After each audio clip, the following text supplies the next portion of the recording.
नमस्कार। श्रीमद् भागवत महापुराण में आपका स्वागत है।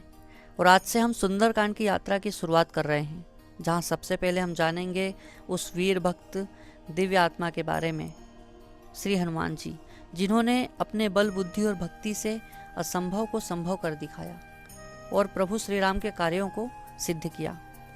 हनुमान जी का जन्म वानरराज केसरी और अंजना देवी के घर हुआ। उनकी माता एक अप्सरा थी, जिन्हें श्रापवश पृथ्वी पर जन्म लेना पड़ा।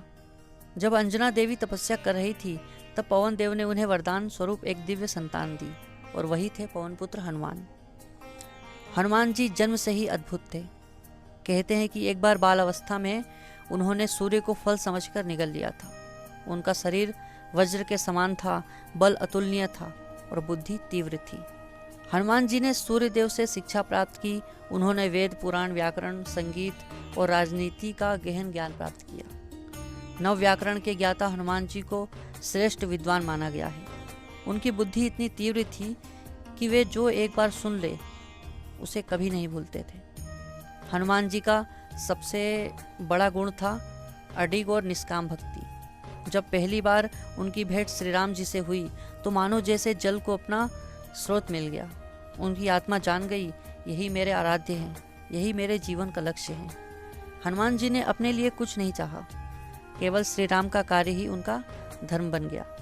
प्रभु का कार्य पूरा किए बिना मुझे विश्राम नहीं चाहिए। हनुमान जी के जीवन में कई ऐसे क्षण भी आए जहां उन्होंने असंभव को भी सहज बना दिया, जैसे समुद्र लांघना, लंका में प्रवेश, सीता माता की खोज, लंका दहन, विभीषण को शरण देना और अंत में श्री राम को विजय दिलाना। इन सब में हनुमान जी की भक्ति, सेवा और समर्पण ही सबसे बड़ी शक्ति बनी। हनुमान जी न केवल श्री राम के भक्त हैं, बल्कि भक्त और भगवान के बीच एक सेतु हैं। वो हमें सिखाते हैं कि अगर दिल में सच्ची भक्ति हो, अगर सेवा में निस्वार्थता हो और अगर लक्ष्य ईश्वर का हो, तो कोई भी बाधा स्थायी नहीं रहती। आज जब जीवन में डर और भ्रम है, तो हनुमान जी हमें विश्वास, साहस और स्थिरता की शिक्षा देते हैं।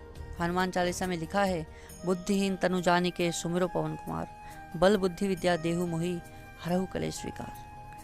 हनुमान जी केवल एक योद्धा नहीं, वो एक आदर्श हैं। उनकी भक्ति, सेवा, निष्ठा और विनम्रता हमें सिखाती है कि सबसे महान वही है जो सबसे बड़ा भक्त हो। आइए हम सभी श्री हनुमान जी की भक्ति में डूबें, उनके आशीर्वाद से अपने जीवन को सफल बनाएं। धन्यवाद। जय श्री राम, जय बजरंगबली।